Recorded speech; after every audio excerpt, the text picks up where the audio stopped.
My parents, Jack and Linda, met in the early 1970s when my dad was a traveling salesman passing through Bakersfield, California. My mom, working as a diner waitress and full of hope for a brighter future, fell for his charm and promises of stability. They had a whirlwind romance that quickly led to marriage and the birth of my older sister Janet. Despite Dad's assurances of a good life, his frequent absences and unpredictable income hinted at the struggles ahead. By the time I was born, Dad's sales career had hit a dead end, leaving us in constant financial uncertainty.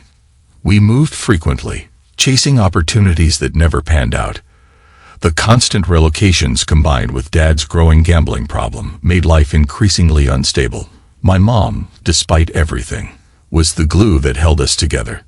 We worked tirelessly at multiple jobs, ensuring we always had food on the table. When my younger brother Eric arrived 2 years after me, his birth brought both joy and more challenges. My dad, unable to handle the mounting pressure, started disappearing for days at a time. Mom, determined to protect us from the chaos, took on a full-time job as a supermarket cashier. Her strength and resilience became the foundation of our family, even as Dad's behavior became more erratic. One night, after a particularly heated argument, my dad packed his things and left for good. His departure devastated us financially, forcing Mom to move us into a trailer park on the outskirts of Fresno. That marked the beginning of a tough but defining period in our lives. Janet and I took on responsibilities beyond our years, helping with chores and looking after Eric, whose mischievous nature often tested our patience. Even with the challenges we faced, I found comfort in academics and part-time jobs. Excelling in school became my way of contributing, and I earned recognition for my efforts. Janet, too, thrived, displaying a determination that mirrored Mom's unwavering strength. Eric, on the other hand, struggled to find his place, and our relationship grew increasingly strained due to our different perspectives on life. During my teenage years, I began to dream of escaping the trailer park and building a better future.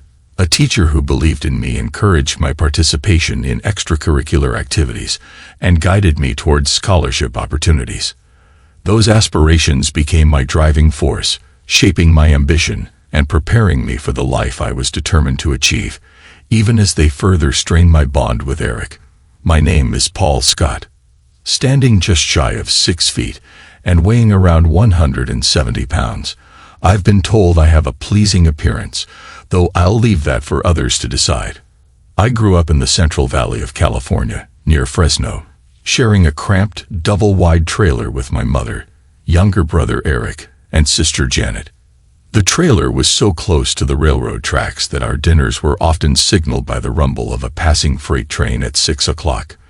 My mother, weary after her long shifts as a cashier, would come home just in time to prepare our evening meal. We ended up living there after my dad, Jack, walked out on us. He left with his girlfriend, contributing little more than occasional child support before disappearing from our lives altogether. Mom raised the 3 of us on her own. Despite the instability, Janet and I managed to stay on track. Graduating from high school and college with the help of scholarships, I earned a degree in marketing while Janet went on to become a lawyer. Eric, well, he and I never saw eye to eye. He resented my achievements, though he had the kind of looks people noticed: blonde hair, blue eyes, and a charm I lacked. He worked steady jobs, from bagging groceries in high school to construction work as an adult, but ambition was never his strong suit. In 1985, I landed a marketing position at a small California startup, which later grew into a major player during the internet boom. After 16 years, the company was acquired, and I left with a VP title, stock options, and a hefty severance package. That windfall bought me a mansion in Palo Alto, a Porsche, and a house for Mom. For a while, life was golden, until my marriage to Tiffany unraveled and left me nearly broke. Tiffany, who married me just weeks before my severance payout, took half my fortune, our home, and the Porsche in the divorce. To top it off, I discovered through a DNA test that our son, Paul Jr., wasn't mine. He was Eric's. Tiffany had been having an affair with him. The fallout didn't stop there.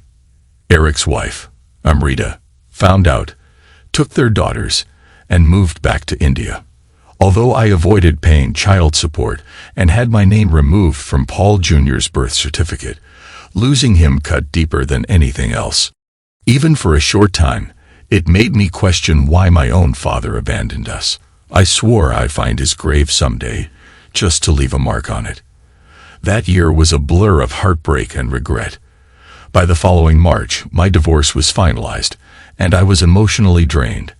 I decided to leave California for New Mexico, drawn by the promise of affordable living and a chance to start over.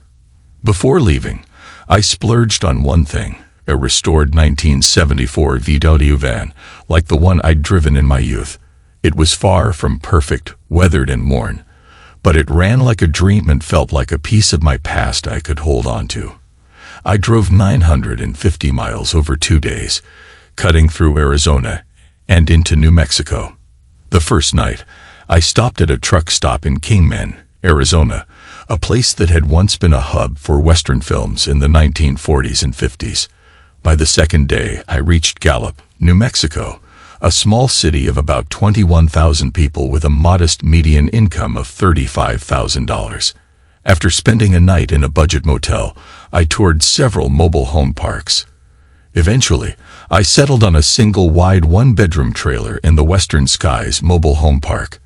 It wasn't much to look at, worn and rough around the edges, but it was functional, furnished, and mine for just $5,273. While unpacking, I noticed my neighbor, a petite woman with her dark hair tied back in a ponytail. Wanting to make a friendly introduction and hoping for a fresh start with someone far removed from the chaos of my past, I brought over some flowers and cookies from a local market. When I knocked, a young boy with jet black hair opened the door and stared at me silently. Moments later, the woman appeared. She was smaller than I'd expected, barely reaching 5 feet, dressed simply in a blue dress and old sandals. Her glasses were patched with duct tape, and a faint palsy affected her face, yet she had a kind, striking presence. I introduced myself as her new neighbor and offered the flowers and cookies. She smiled warmly and introduced herself as Aurora Santos, Dawn to her friends and her son Jacob, who was 4. She explained that Jacob stared at men because his father had abandoned them. Aurora invited me in for coffee. Over cookies, she told me her story. Her ex-husband was serving time for domestic maltreatment, which had left her with nerve damage. She was raising Jacob alone, working as a pharmacy cashier and relying on food stamps to get by. I shared my own story, how my marriage fell apart, and how I discovered the child I thought was mine wasn't. We talked for hours, and by the time I left we'd become friends. Her goodbye hug lingered with me, stirring emotions I wasn't ready to face. The next day, I stocked up on essentials, a mattress, cookware, groceries, and a 32-inch TV on sale. Although I still had a financial cushion, I knew I needed steady work. A temp agency soon placed me in a job unloading trucks at a shipping company. Over time, I settled into a routine: work, meals, TV, and sleep. Saturdays became grocery trips with Aurora and Jacob, who had quickly warmed up to me. If Jacob wanted to treat Aurora couldn't afford, I'd buy it for him and share it later. Sundays were for laundry. She washed while I played with Jacob and helped fold clothes. I might have sneaked a glance at her undergarments once or twice, not to take them, just to imagine. Though life was simple, it felt steady for the first time in years. Aurora and I grew close, supporting each other in small but meaningful ways. If she worked late, I'd pick up Jacob from daycare and handle his bedtime routine. Seeing Jacob brought back memories of the life I'd imagined with Tiffany and our son, but I pushed those thoughts aside. By October, I realized I wanted more than friendship with Aurora. My feelings deepened when, during a grocery trip, a rude cashier sneered at her for using food stamps, muttering something cruel under her breath. Aurora's hand trembled as she paid, her head bowed in shame. That moment made me realize just how much she meant to me. I stepped forward, and handed over my platinum card. "She's not what you think," I said firmly, locking eyes with the cashier. "She's my girlfriend. I'll cover this." The cashier quickly dropped her attitude, swiping the card without another word. Outside, as I loaded the groceries into the car, Dawn brushed away tears. "You didn't have to do that, Paul," she murmured, her voice thick with emotion. "I don't know what you're talking about," I replied with a casual shrug. "You paid for my groceries," she said, her eyes meeting mine. "And you told her I was your girlfriend. That's not true." I shrugged again, trying to downplay it. "Look, Dawn, you're a wonderful person, and you don't deserve to be treated like that. As for the girlfriend thing, well, maybe it doesn't have to be a lie." Her eyes widened in surprise. "What are you saying?" Summoning my courage, I took a step closer and wrapped my arms around her. Not the kind of distant hug you give a casual acquaintance, but a genuine embrace. "I'm saying I'd like you to be my girlfriend," I said softly. Dawn pulled back slightly, caught off guard. "I need to think about this. I wasn't expecting it," she admitted. Later that evening, as I unpacked groceries in my trailer, there was a knock at the door. When I opened it, Dawn stood there. "Come on in," I said with a grin. "If you were my girlfriend, you wouldn't even have to knock." She stepped inside, looking serious. "Paul, earlier, were you joking about wanting me as your girlfriend?" I took her hands in mine, holding her gaze. "I wasn't joking. I meant every word. I want us to be more than just neighbors." She hesitated, her voice tinged with doubt. "But why?" "I'm broke. I'm single. I'm 32 years old and living off food stamps. I'm scared, Paul. You could be with anyone. Why me?" Her words stung, not because of their truth, but because of how little she valued herself. "Dawn, I don't see you the way you see yourself," I said earnestly. "From the moment I met you, I thought you were beautiful. And the more I've gotten to know you, the more I've seen your kindness, your strength, and your heart." I stood and gently pulled her to her feet. Looking directly into her eyes, I added, "And yes, I think you're incredibly attractive. You said I could have anyone, but the truth is, I want you." Without giving her a chance to respond, I leaned in and kissed her. Her lips were different, slightly altered by the nerve damage. But that didn't matter. Holding her close, I whispered against her hair, "You're perfect to me." Dawn sighed, her voice tinged with hope and hesitation. "You're a man, Paul Scott, and men often get things wrong, but I want to believe you." Her words could have sounded harsh, but the softness in her tone and expression made them anything but. After a pause, she gave her answer. "All right, I'll be your girlfriend, but on one condition. You have to start coming to Sunday Mass with Jacob and me. If you're serious, you need to set a good example for my son." She sealed her terms with a slow, lingering kiss. I hadn't stepped inside a church since my wedding, and honestly, I had no desire to go back. But that kiss made the decision easy. "Deal," I whispered. Not entirely sure what being a role model entailed, but determined to try. Before leaving, she kissed me again and said softly, "Take it slow, Paul. I really like you, but I've been through a lot. I'm not some city girl looking to trap a man no matter how charming he is. If you want my heart, you'll have to be patient." She left with a spring in her step, leaving me feeling hopeful for the first time in years. The next day, Dawn arranged for a neighbor to watch Jacob while we ran errands together. At the ATM, I withdrew $200 and handed it to her. She protested, but I waved her off. "I'm your boyfriend now. Spoiling you is part of the job." "Thank you, Paul," she said softly, her resistance fading. At the grocery store, she asked me to wait in the van. Stretching out in the back seat, I dozed off until the sound of groceries being loaded woke me. A moment later, I felt the warmth of her lips on mine. Smiling, I pulled her into my lap. "Miss me already?" I teased. She laughed, her blouse's top button slightly undone. "Jealous much?" She teased back, flashing a playful smile. "Of course I am," I said, kissing her neck. "You're mine now. No one else gets to have you." She laughed and slipped out of my arms, Let's get these groceries home before they spoil, she said, planting another quick kiss on my lips before heading to the passenger seat. Back at the trailer, Dawn cooked while Jacob and I played games and watched a Disney movie. The warm evening air carried the smell of roast pork and biscuits, making my mouth water.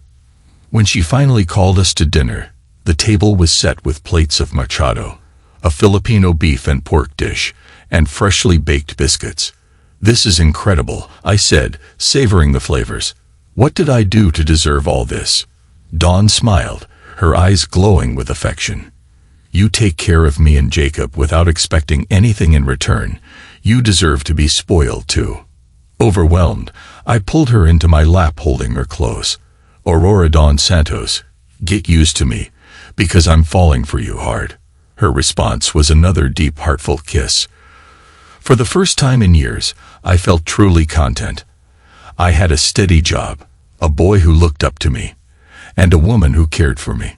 Life, with all its twists and turns, was finally starting to feel right again. After dinner, I started clearing the table and washing the dishes. Dawn, meanwhile, took Jacob to brush his teeth and get ready for bed.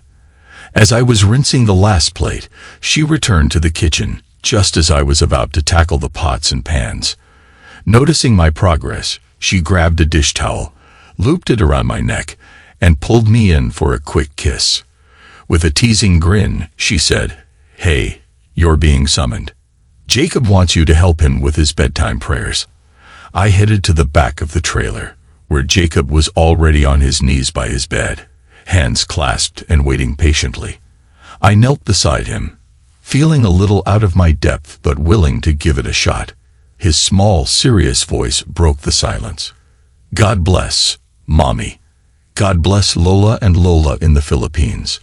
God bless Mrs. Meyer for helping take care of me. And God bless Mr. Paul for playing with me and making Mommy happy again. Amen." When he stopped and looked at me expectantly, I realized it was my turn. Folding my hands, I tried my best. "God bless my mom and my sister Janet. God bless Mrs. Meyer for being such a kind neighbor. God bless Jacob, my new buddy." I hesitated briefly, searching for the right words.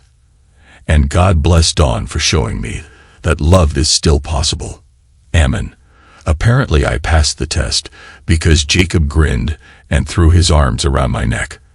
I hugged him back, then tucked him in and kissed his forehead. "Good night, buddy. Good night, Mr. Paul," he said sleepily. Then he added, "And don't forget to send Mommy in for my good night kiss." I smiled and nodded, heading back to the kitchen. Dawn was scrubbing the pans, humming softly. Without a word, I slipped my hands under her arms, lifted her off the ground, and brought her level with me. She laughed in surprise as I kissed her. "This is starting to feel like a scene from a Hallmark movie," I said with a smirk. She chuckled as I set her down. "Jacob's waiting for his kiss. Good night," she said, wrapping her arms around me. "Don't go too far. Your girlfriend doesn't want you getting lonely." I sat on the couch while Dawn went to Jacob's room. Stretching out, I turned on the TV and flipped to a basketball game. But it barely held my attention. A few minutes later, I felt her weight settle onto my lap, and the game was forgotten entirely. As we kissed like a couple of teenagers, the intensity between us built. My hands instinctively moved to the hem of her blouse, but she caught them gently and pulled them away. "I'm sorry," she whispered, her voice tinged with regret. "I want this too, but it's just too soon. Please don't be upset." I kissed her forehead and held her close, letting my heart slow. "It's okay, Dawn. I meant what I said. I'm falling for you. I'll wait as long as you need." She nestled against me, her tears dampening my shirt. That shirt became sacred to me at that moment. Her tears a badge of trust. Later, when she walked me to the door, she turned to me with a soft smile and said, "Thank you for being so patient with me. If it helps, I think I'm falling for you too." Those words left me walking on air. "It helps a lot," I replied, grinning as I stepped outside. "Good night, my love." She closed the door, and I couldn't stop smiling. The next morning at work, I went through the motions, but my mind was elsewhere. Dawn occupied nearly every thought. Looking back on my marriage to Tiffany, I realized how shallow our relationship had been. Sure, the physical connection had been exciting, but it lacked depth. Money had papered over problems, but it couldn't build trust or loyalty. Tiffany's betrayal had proved that. With Dawn, it was different. Without sex as a foundation, we were focusing on truly getting to know each other. We talked about everything, our favorite foods, hopes for the future, and the possibility of leaving Gallup when the time was right. For the first time in years, I felt like I was building something real. Still, there was one topic I avoided, my dream of being a father. Losing little Paul had left a wound that hadn't fully healed. I was 37 now and couldn't shake the thought of becoming a dad before I was mistaken for a grandpa. It turned out I didn't have to bring it up myself. One warm October afternoon, I was sitting in my trailer with the windows open, sipping a cold beer, when I overheard a conversation between Dawn and our neighbor, Mrs. Meyer. Dawn's gentle laugh floated through the air as Mrs. Meyer's voice carried across the yard. Unintentionally, I leaned closer to the window, curious to hear where the conversation might lead. Dawn had just finished paying Mrs. Meyer for babysitting Jacob, and they exchanged some polite small talk. Before long, Mrs. Meyer switched to what she did best, dishing out unsolicited advice. A stellar babysitter she might have been, but she also had a knack for meddling in everyone's personal business. "Jacob is such a sweetheart," Mrs. Meyer began, her voice loud enough to carry across the lot. "He's too good to grow up without a sibling, don't you agree?" Dawn's response was quiet, but audible through my open window. "I think a brother or sister would be lovely, but I'm not in a position." Mrs. Meyer cut her off with a laugh. "Not in a position, honey. You've got yourself a man who adores you. Maybe it's time you got in position, preferably underneath him." "Mrs. Meyer," Dawn exclaimed, clearly mortified. "Paul is my boyfriend, yes, but we haven't." "Oh, I know." Mrs. Meyer interrupted with a knowing tone. "Plenty of nights, I see him walking back to his trailer like he's carrying a bowling ball in his pants." I nearly choked on my beer. Forget hidden cameras. Mrs. Meyer clearly had eyes everywhere. "And let me tell you something, sweetie," she continued, now fully in her element. "If I were 15 years younger, I'd be after that man myself. And I'm not the only one. There's plenty of ladies in this park who've noticed Paul. They'd jump at the chance to snatch him up. But that fool only has eyes for you, droopy side and all." Poor Dawn didn't stand a chance. With Mrs. Meyer's booming voice, I caught every word as she drove her point home. "Now listen here," Mrs. Meyer went on. "You're the queen of Paul Scott's heart, but if you want to keep that crown, you'd better start thinking about taking him to bed. The man's crazy about you, and you know it. He's great with your boy, and I'd bet my last nickel he'd be over the moon if you gave him a child of his own." I almost dropped my beer. While Mrs. Meyer's delivery left much to be desired, her words hit a nerve. The truth was, I would be overjoyed if Dawn had my child. It was like she'd plucked the thoughts straight from my head and laid it bare. That night, sleep was impossible. Even after a couple more beers, I found myself tossing and turning. The heat wasn't helping, and neither was the image of Dawn pregnant with our child. I'd promised her patience, but the desire was overwhelming. As I lay on my back, staring at the ceiling, I heard the faint click of a key turning in the lock. Only one person had a key to my trailer. I stayed still, curious to see what Dawn was up to. She stepped quietly into the room, slipped off her shoes, and padded toward my bed. When her lips brushed mine, I opened my eyes to find her standing there, silhouetted by the soft glow of streetlights outside. She wore her hair loosely tied back in an old bathrobe that somehow made her look more alluring than any runway model. "Do you really love me?" she whispered. Caught off guard by the question, I kept my response simple. "Of course I do." "If that's true, you'll do exactly as I say. No questions," she said, her tone gentle but firm. Surprised by her sudden assertiveness, I nodded. She pulled a cheap sleep mask from her robe pocket and slipped it over my eyes, leaving me in darkness. "What about your ex-wife?" she asked. "What if she wanted you back?" "No way," I said without hesitation. "After what she did, she's nothing to me. And the women here in the park. Mrs. Meyer says some of them would throw themselves at you in a heartbeat. They're prettier than me, and they give you everything you want without making you wait." "Dawn, stop," I said, struggling to think clearly. "None of that matters. I don't want anyone else, I want you." Her lips met mine again, silencing me. When she pulled back, her voice softened. "I know it's been hard for you to wait. It's been hard for me too. Every time you hold me, I want more. But there's so much pain in my past, so many things I'm still working through." Hearing this broke my heart. "Dawn, you know I'd never pressure you, right? I'd never hurt you like that." "I know," she said, her voice steady. "You've been so patient, and that's one of the reasons I love you. Tonight, I just wanted to be close to you." "You don't have to explain," I said gently. "If you're not ready, I'll wait." She rested her head on my chest, her voice barely a whisper. "I am falling in love with you, Paul. But I need time." After a moment, she kissed me again and sat up. "I should go. Jacob will wake up soon, and I can't leave him alone."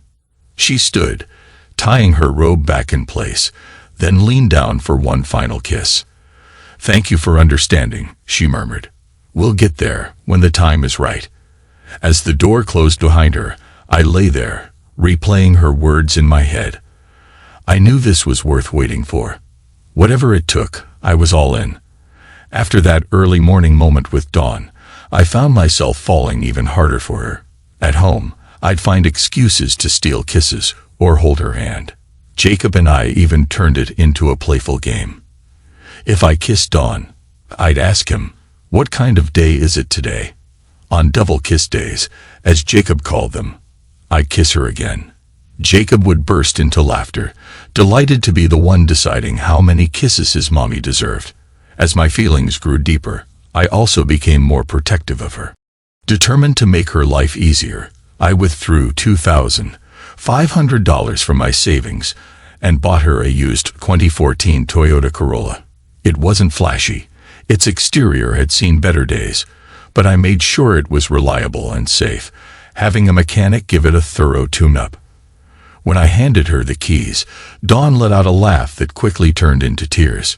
She pulled me into her trailer, where we kissed like a pair of teenagers discovering love for the first time. Not long after, I took her to an eye doctor to address her ongoing issues with dry eyes. He prescribed medicated drops, and we ordered her a sleek pair of tortoise-shell glasses from Dolce & Gabbana. 2 weeks later, when the new glasses arrived, they transformed her look completely. The combination of the stylish frames and her natural beauty gave her a naughty librarian allure. That night, I couldn't resist teasing her, whispering, "Don't shush me too hard, or I'll owe you overdue fines." Meanwhile, work was looking up. My performance earned me a transition from part-time temp to full-time with benefits, along with a raise. A month later, I was promoted to shipping supervisor. Things were finally falling into place. Buoyed by my growing confidence, I decided it was time to take the next step with Dawn. I bought a ring and planned to propose at the company holiday party in December. Although my divorce wouldn't be finalized until March, reconciliation with Tiffany was out of the question. To me, putting a diamond on Dawn's finger was a way to solidify our future and ease any lingering insecurities she might have about our relationship. At our cozy Thanksgiving dinner, I invited Dawn to the party. She hesitated, worrying that none of her clothes were fancy enough for such an event. That was an easy fix. I enlisted Mrs. Meyer's help, who introduced me to her sister, Betty Ward, a retired seamstress. Betty came over to take Dawn's measurements, and 2 weeks later, she returned with a stunning custom-made dress. They kept the design a surprise, leaving me only with the bill. On the night of the party, I went to pick up Dawn. Mrs. Meyer was already there, happily babysitting Jacob. When I told her we'd be back around midnight, she smirked and said, "Paul, if she's home before dawn, I'll know you didn't do it right. Then I heard Dawn's voice from behind me. I'm ready, Paul. Turning around, my jaw nearly hit the floor. The dress was an elegant fire engine red number with a knee-length hem, a daringly low back, and a single shoulder sleeve that added a sophisticated touch while leaving her other shoulder exposed. It fit her like a glove, highlighting her figure in a way that made her earlier ironing board remark laughable. She was breathtaking. I, meanwhile, was wearing a tailored charcoal suit for my corporate days, but standing beside Dawn, I felt completely outclassed. Her hair, styled in a braided side bun, courtesy of Mrs. Meyer, added an extra layer of elegance. Even her shoes, a pair of matching red flats, were a practical yet perfect choice.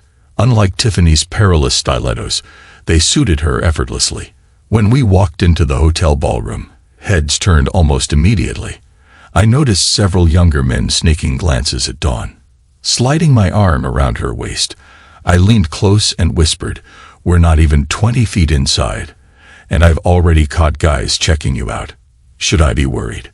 She squeezed my hand and smiled. "Paul, I'm not Tiffany. You'll never have to worry about me."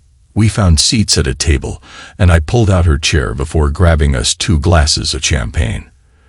The DJ soon announced the first dance of the evening, a slow song. Taking her hand, I led her to the dance floor. We moved in sync, holding each other close. One song flowed into another, and we stayed out there, lost in the moment. When the music shifted to a faster tempo, we returned to our table. Not long after, a younger man from accounting approached Dawn, asking her to dance. She politely declined, but later, another executive from sales made the same request. This time, I encouraged her to go. As she swayed with him to another slow song, I kept a watchful eye on them, ready to step in if necessary. It wasn't long before Dawn returned, her expression angry and her posture tense. She sat down and leaned toward me. "That man had the nerve to invite me to his room," she said, her voice low but furious. "He doesn't even know me." My initial jealousy evaporated, replaced by concern. "Are you okay?" I asked. She nodded. I told him the only man I'm interested in sharing a bed with is the one who brought me here. Then I walked away. It took me a moment to process her words. My heart raced as I stammered. "Dawn, are you saying that?" Before I could get another word out, Dawn slid into my lap, cradling my face in her hands. Her kiss was intense and filled with an emotion that made my heart pound. When she finally pulled back, her voice was soft but resolute. "Yes, Paul, you've been so kind and patient with me, always making me feel safe. I'm not scared anymore. Let's get a room and go upstairs." And just like that, a new chapter of my life began in room 538 of the historic El Rancho Hotel, right off Route 66. Once inside, I grabbed a small bottle of champagne from the minibar. It wasn't cheap, but in that moment it didn't matter. I poured 2 glasses and led Dawn out to the balcony. The city lights shimmered in the distance, painting a breathtaking backdrop. Standing behind her with my arms around her waist, I couldn't help but marvel at how much had changed. Months ago, my life had been in shambles, betrayed, broken, and left with half of what I once had. But now, I had a stable job, a fresh start, and most importantly, a woman who had completely restored my faith and love. As we stood there, I realized it was time to take the next step. The evening breeze grew cooler, so I draped her shawl over her shoulders. Then, before she could turn back to me, I dropped to one knee, pulling a small velvet box from my pocket. She was still gazing out at the skyline when I reached up and lightly poked her side, making her laugh. "Paul, what are you?" Her voice faltered as she spun around and saw me kneeling. The open ring box in my hand. Her hands flew to her mouth and tears spilled down her cheeks. "Aurora Don Santos," I began, my voice steady despite the overwhelming emotions. "When I met you, I was at my absolute lowest. But you changed everything. The night you made Mikado for me, I knew you were the one I wanted to spend the rest of my life with. Will you marry me?" Through her tears, she nodded emphatically and extended her hand. I slipped the ring onto her finger and swept her off her feet, carrying her to the bed. That night, and well into the early hours of the morning, we celebrated our love in a way that felt nothing short of perfect. Dawn's commitment to starting a family was clear, and I couldn't have been happier. The next morning, we woke just in time for breakfast. Dawn cheekily requested a late checkout so we could enjoy one more round of celebrating. This time, she kept her new glasses on, teasing me with librarian-inspired shushes and playful fines whenever I groaned too loudly. When we finally returned to the trailer park around noon, still in our party attire, it didn't take long to draw attention. Dawn's reputation as a wholesome church-going single mom seemed at odds with the night we just had. The disapproving glances aimed at me quickly transformed into smiles when Dawn proudly showed off her engagement ring. Mrs. Meyer was thrilled, and Jacob couldn't contain his excitement about having me as his soon-to-be stepdad. With the engagement official done, and I stopped hiding our relationship, if Jacob was already asleep, we didn't hesitate to share a bed. Though we tried to keep things modest, sometimes our good-night kisses led to more. And honestly, I wasn't complaining. 5 Sundays later, at St. Francis Church, I was blindsided by a revelation that would change everything. Father Thomas was giving a sermon on Genesis 128, "Be fruitful and multiply." And at the end of the service, he invited expectant mothers to come forward for a blessing. To my utter astonishment, Dawn stood up and joined them. I gripped the pew to steady myself, resisting the urge to jump up and cheer. While she wasn't showing yet, I leaned down and whispered to Jacob, "You're going to be a big brother." He blinked at me, confused, but I couldn't explain further. When Dawn returned to the pew, I pulled her into a tight hug, whispering, "I love you more than anything." With my divorce just weeks away from being finalized, I was eager to marry Dawn, my fiancée, and the mother of my child. By late February, at 12 weeks along, her petite frame was already showing a noticeable baby bump. Every night, I sang to it and kissed it, overwhelmed by the joy of knowing this child was mine. Unlike the pain I'd endured with little Paul, no one would ever take this baby from me. Life seemed perfect until one Saturday. While grocery shopping with Dawn and Jacob, my phone buzzed. Caller ID revealed it was my younger sister Janet. This was unusual. She lived in San Diego, and we hadn't spoken since Christmas at Mom's house right before my marriage imploded. She'd stayed silent during the divorce, and given her closeness to Eric, I assumed she'd taken his side. The call could only mean 2 things. Either something was wrong with Mom or my lousy brother Eric was in trouble and needed a favor. If it was Mom, I'd stay on the line. If it was Eric, I was hanging up.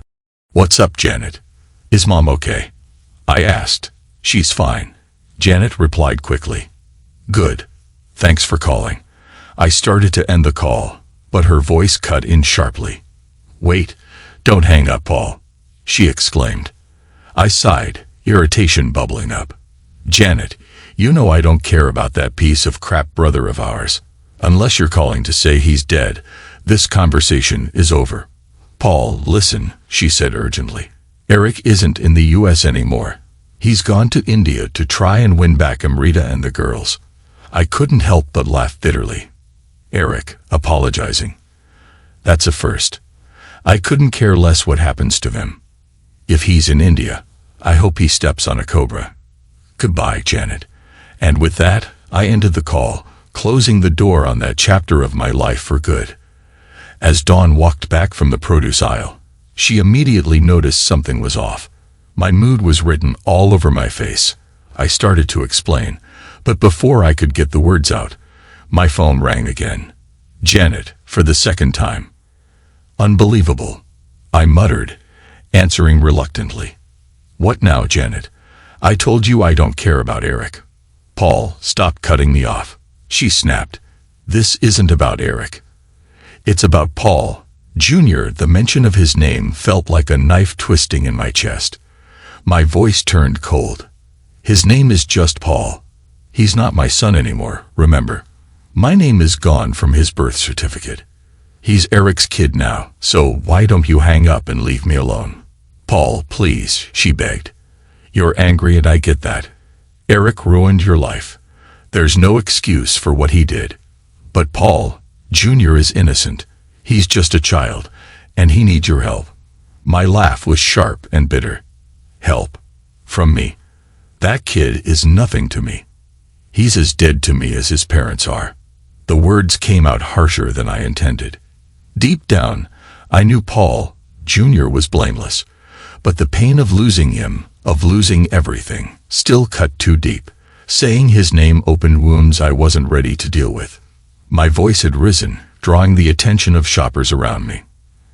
Embarrassed and angry, I turned off my phone, grabbed Dawn and Jacob, and rushed us through the checkout line. The call haunted me for the rest of the evening, dredging up memories and emotions I'd worked hard to suppress. My mood cast a shadow over the household, affecting both Dawn and Jacob. Later that night, during Jacob's bedtime prayers, he blessed his usual list of people, his mom, his grandparents, and Mrs. Meyer. But when he got to me, his words stopped me in my tracks. God bless my new daddy, he said softly. And please don't let him forget how much he loves me. My heart shattered.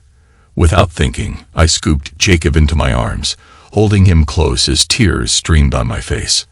I love you, Jacob, I whispered, over and over, my voice breaking with each repetition. Dawn appeared in the doorway, her expression a mix of concern and tenderness. She gently took Jacob from my arms, tucked him into bed, and reassured him that I was just feeling sad, but loved him more than anything. Then she guided me to our room. Once inside, Dawn didn't say a word. She unbuttoned my shirt and helped me out of my jeans, then coaxed me to face down on the bed.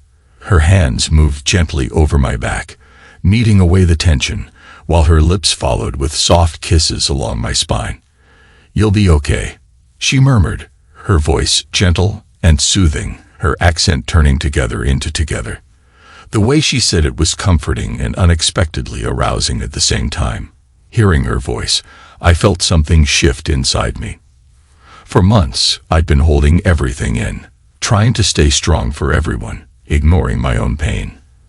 But in that moment, I realized I wasn't alone.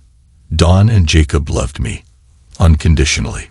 Tiffany and Eric no longer had power over me, and as I listened to Dawn's lilting voice, I couldn't help but smile.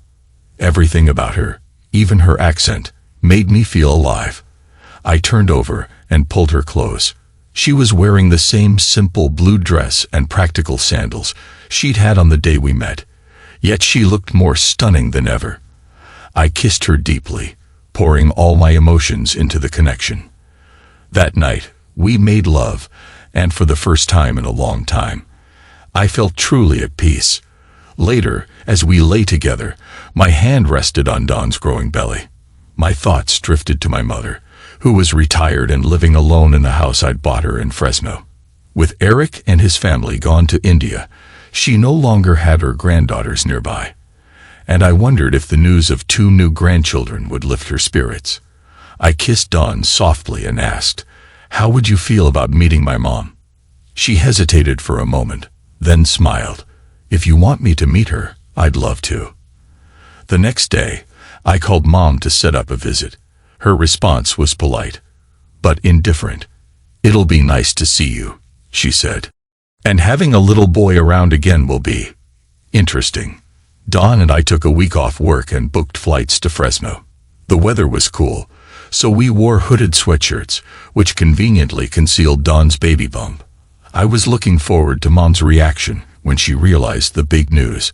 When we arrived, I noticed the house looked better than ever. Mom had invested in landscaping and the front yard was pristine.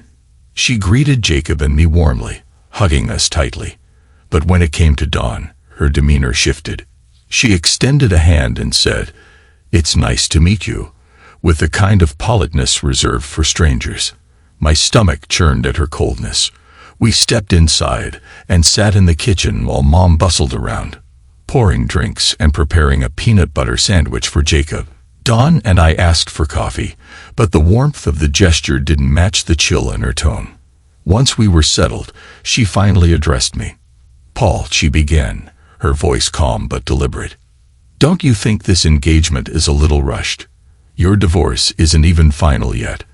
Dawn seems nice, and Jacob is a sweet boy, but maybe you should take more time to think things through." I clenched my jaw, forcing myself to keep my tone even. "Mom," I said slowly, "let me remind you of something. Tiffany didn't make a mistake. She chose to betray me, to get pregnant by my brother. This isn't rushed. In a few weeks, my divorce will be final, and I'll be marrying the woman who loves me for who I am. I hope you can accept that."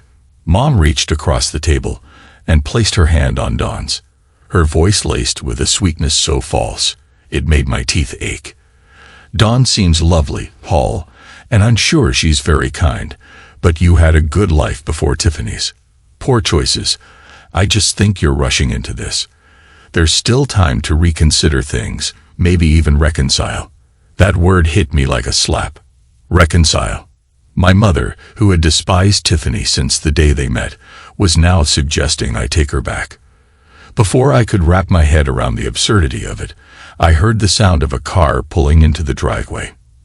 My chest tightened as realization dawned. This wasn't just an uncomfortable conversation. This was a setup. The front door creaked open, followed by the unmistakable sound of 2 pairs of footsteps approaching. Mom turned to Jacob with a saccharine smile. "Sweetheart, let's go find something fun to watch on TV. The grown-ups need to talk, and it's nothing you'd enjoy." She guided him out of the room, leaving me and Dawn behind, just as 2 people stepped into the kitchen. The first was my sister Janet, holding Paul Jr. in her arms. The second was someone I'd hoped never to see again. "Tiffany," I said, my voice flat and cold. She attempted a weak smile. "Hi, Paul. You're looking well." I took a long, deliberate look at her. Despite the efforts of Botox and beauty treatments, her face looked tired and worn, as though the weight of her decisions had finally caught up with her. "Thanks," I said curtly. "You don't." Turning to Dawn, I said, "Can you call us a cab? We're leaving." Before Dawn could respond, Janet slid a large brown envelope across the table. I didn't touch it. "What is this, Janet?" I asked, my tone sharp. "It's the form to dismiss your divorce filing," she said matter-of-factly. "Tiffany wants to reconcile before things are finalized. Since you're the petitioner, you have to sign it." The audacity left me momentarily stunned. "Let me get this straight," I said slowly. "Who exactly are you representing here, Janet?" "I'm acting on Tiffany's behalf," she replied. "Paul Jr. is my nephew, and I believe he deserves to have his parents together." My voice hardened. "So let me get this right. My own sister and mother are siding with the woman who blew my life to pieces. That's what this is." Before Janet could respond, Tiffany stepped in, her voice trembling with fake sincerity. "Paul, please, just think about it. You loved me once. You loved Paul Jr. once. We can be a family again. The house is so empty without you." Her use of Junior only deepened my disgust, reminding me that the child was Eric's, not mine. "Empty?" I shot back. "How ironic, considering you and Eric had no trouble filling it with your screwing." I was just in the way. I turned to the 3 women in front of me, my anger barely contained. "You're all living in a fantasy world. Tiffany, what makes you think I'd ever forgive what you did to me?" Tiffany fell to her knees and grabbed my legs, sobbing. "Paul, I made a horrible mistake. I didn't love Eric. It was meaningless. I ruined everything, and I'm so sorry. Please, I'll do anything. Just stay with me." Her desperation only fueled my contempt. Stone-faced, I responded, "If you thought this was a winning strategy, you miscalculated." She shifted tactics, her voice trembling with desperation. "Paul, if you stop the divorce, I'll give you everything back.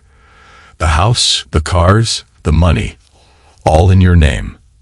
I'll even sign a post-nuptial agreement. We can go to therapy. Please just give me a chance." I stayed calm. "Tiffany," I began, my tone measured. If you'd made this offer before I left for New Mexico, I might have thought about it. But then again, you and Eric were still screwing, weren't you? So no, there's no chance. Unless you can undo everything you've done, this conversation is over. Janet spoke up, her voice tinged with indignation. Paul, don't walk away from this. Paul, Jr. is innocent. You can't just abandon him. I turned to her sharply. I already have. And as far as I'm concerned, you've abandoned me by siding with her. Don't expect to be part of my life moving forward. Finally, I faced my mother. I bought you this house because I wanted to give you a better life. But this ambush, it's beyond insulting. You hated Tiffany when we got married. Now you're on her side. Why? Mom's voice cracked as she spoke, holding Paul Jr. close. Because he's my grandson. He didn't do anything wrong. He deserves a good father. I took a deep breath, my voice trembling with anger. He has a father, Mom, and it's not me. It will never be me. And until you disown Eric, you'll never see my children. That's the choice you've made. Mom's eyes widened. Your children? She asked, stunned. Dawn stepped into the room holding Jacob's hand. Her hoodie was slung over her arm, revealing her growing baby bump. Paul, sweetheart, the cab's here, she said softly. I couldn't help but smile. Yes, Mom, I said, turning back to her. As you can see, Dawn is carrying my child. And the best part is, I know for a fact it's mine. I leaned down and kissed Dawn, wrapping my arm around her as we walked out. Behind us, Tiffany's sobs filled the air, echoing through the house like the final note of a sad, pathetic song. This encounter at my mother's house wasn't just an argument. It was a turning point. It reminded me why I'd chosen Dawn, why she was my future, and why the past needed to stay where it belonged. Behind us, the failed ambush at my mother's house confirmed one thing with absolute clarity. No one, not my ex-wife, my treacherous sister, nor even my well-meaning but misguided mother, could come between me and Aurora Dawn Santos. My heart was hers, fully and irrevocably. Reflecting on that day, I came to a realization. By holding her ground and standing beside me during that confrontation, Dawn proved something not only to everyone else but to herself. The quiet strength she carried along with her so-called imperfections had transformed her into a force to be reckoned with. At just 411, she was an unstoppable powerhouse wrapped in grace and love. In the aftermath, our relationship deepened in ways I hadn't anticipated. While our closeness had always been fulfilling, something about that experience unlocked a new confidence in Dawn. She no longer carried the shadow of her past trauma. The pain and fear that once haunted her were finally laid to rest. That chapter of her life was closed, and with it, the need for me to tiptoe around her history. The morning after the showdown, I woke to the sight of my radiant, pregnant fiancée pressing gentle kisses on my face. Outside our hotel window in El Nido, Palawan, a rooster crowed. Fashionably late, we were already awake. Dawn, cocooned in pillows for comfort, smiled at me as a warm ocean breeze drifted into the room. This honeymoon was my surprise wedding gift to her, a trip back to her homeland of the Philippines. Jacob was happily staying with his grandparents in Zamboanga City, and from the sounds of it, both they and their grandson were thrilled with the arrangement. The cost of the trip made a respectable dent in my savings, but it was worth every penny. Dawn and I had decided to name our baby Tala, the Tagalog word for bright star. And with just 3 months until her due date, I spared no expense in pampering her and the tiny miracle growing inside her. Our days were spent exploring El Nido's pristine white sand beaches, vibrant coral reefs, and breathtaking limestone cliffs. Evenings were reserved for romantic dinners that felt nothing short of regal. Every night before bed, I massaged her growing belly with lavender oil, a thoughtful gift from a friend at her baby shower in Zamboanga. The combination of her newfound confidence and our deepened connection made every part of our time together feel magical, especially the private moments we shared. Before leaving for the honeymoon, both Dawn and I had quit our jobs. A former boss had reached out with an offer to join a new software as a service, or say as startup in California, offering a salary that dwarfed what we'd been earning combined. It was an easy decision, with 2 college funds to save for, hopefully more in the future. I accepted the role without hesitation. On the family front, Jacob was now officially my son. A quick trip to the Roswell Correctional Center secured the necessary paperwork.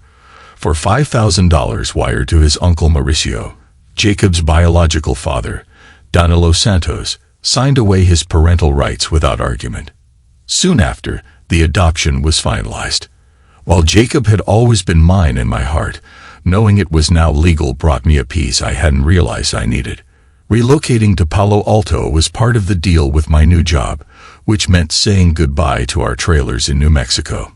To honor what Dawn had endured, I donated my trailer to a local women's crisis shelter, where it could be used as an emergency safe house. Dawn's larger trailer went to Mrs. Meyer as a gesture of gratitude for all she'd done for us. Lying next to Dawn in our cozy hotel room in El Nido, I watched her sleep peacefully, her pregnancy glow undeniable. Every moment I spent with her reaffirmed what I already knew: she was my everything. She had not only rebuilt my life, but elevated it to something I'd never dreamed possible.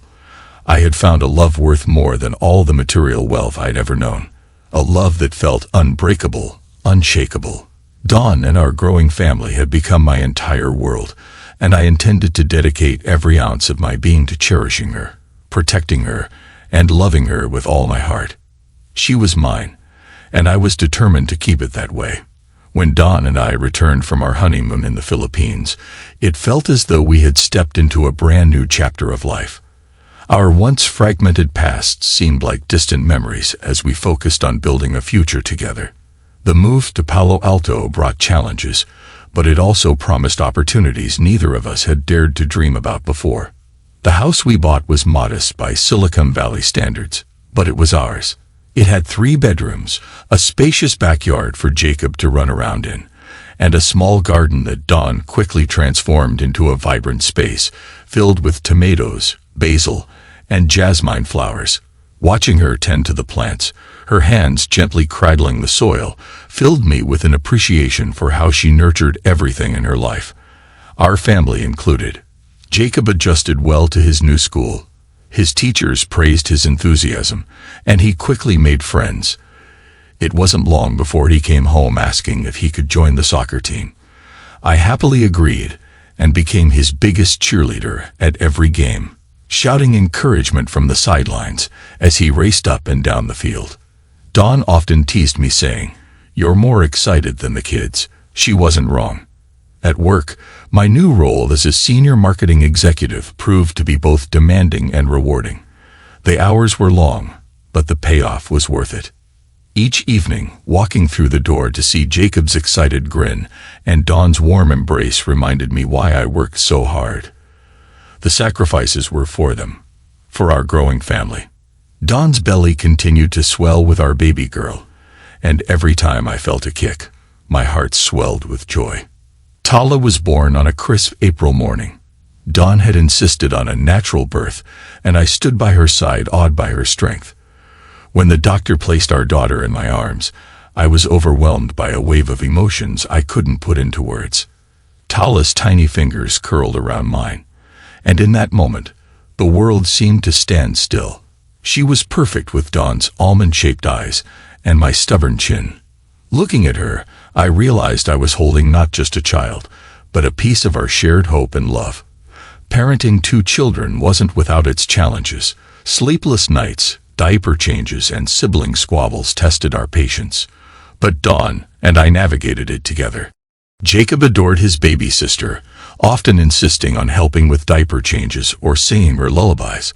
Watching him grow into his role as a big brother brought tears to my eyes more times than I'd like to admit. As the months turned into years, our little family blossomed. Dawn and I found ways to balance our careers in parenting. I negotiated flexible hours at work, allowing me to be home for family dinners and bedtime stories. Dawn's cooking became the heart of our household. From her famous machado to experimental dishes she learned from Filipino cooking blogs, every meal was a celebration of our love and heritage. We also made time for ourselves. Saturday nights became our date nights, whether it was watching movies after the kids were asleep or sneaking out for late-night coffee runs. Those moments reminded me of how much I cherished her, not just as the mother of my children, but as my best friend and partner in life. Her laughter was my anchor, her touch my sanctuary. One summer we decided to take a road trip across the country in a restored VW van, a nod to the vehicle that had carried me to a fresh start years ago. We stopped at national parks, visited quirky roadside attractions, and created memories that would last a lifetime. Jacob and Tala bonded over shared adventures, and watching them play together filled me with pride and gratitude. My relationship with my mother remained strained, but she softened over time. When Tala turned 2, she came to visit us in Palo Alto. Though our conversations were cautious, seeing her hold her granddaughter melted some of the tension between us. Dawn, ever the peacemaker, encouraged me to mend the relationship, but she never pushed. She knew my trust had limits, and she respected that. Life wasn't perfect, but it was beautiful. We faced our share of setbacks, unexpected expenses, work pressures, and the occasional argument, but none of it felt insurmountable. Dawn's resilience, coupled with my determination, created a foundation strong enough to weather any storm. On our 10th wedding anniversary, I surprised Dawn with a vow renewal ceremony in the backyard of our home. Surrounded by friends, family, and the laughter of our children, I once again pledged my love to her, reaffirming the promises I'd made years earlier. Dawn, radiant in a simple white dress, whispered through tears, "I'd marry you 100 times over." As I look back on our journey, I'm struck by how far we've come. From the heartbreak of betrayal to the joy of building a family, every twist and turn has brought us closer together. Dawn taught me that love isn't about perfection, it's about choosing each other every single day. And as I watch our children grow, Jacob with his boundless energy, and Tala with her quiet wisdom, I'm reminded that the best things in life are born from the courage to start over. Dawn is my forever, and I am hers. Together, we've created a life filled with laughter, love, and hope. And as the years stretch ahead, I know one thing with absolute certainty. No matter what challenges come our way, we will face them hand in hand, as we always have. This is our story, and it's only just beginning.